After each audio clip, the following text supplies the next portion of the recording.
আমি গতকালকেও আমার সাথে একজন মাওলানা আমার সাথে লম্বা সময় মাহফিলে ছিল, এই যে আব্দুল আজিজ, মাওলানা আব্দুল আজিজ আমার সাথে লম্বা সময় মাহফিলে ছিল।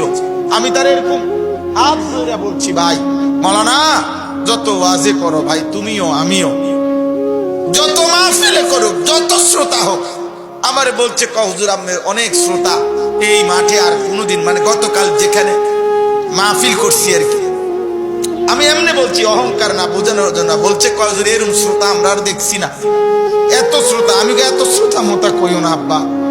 বলছি মাওলানা শুধু প্রতিদিন রাতে একবার 1 মিনিট, খোদার কসম ঘুমে যাওয়ার আগে 1 মিনিটের জন্য হইল নিজে চোখ বন্ধ করে মাওলানা ভাববেন, আমিও ভাববো যে 1 মিনিটের জন্য চোখ বন্ধ করে আমি আনিসুর রহমান, আমি বর্তমান আজ যে অবস্থায় আছি, আমি আমার আল্লাহর সামনে আমার হিসাব দিতে পারবো তো?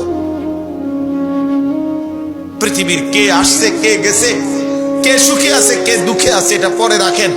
আগে নিজের কমপক্ষে এতটুকু ভাবেন যে আমি আল্লাহর কাছে হিসাব দিতে পারবো তো?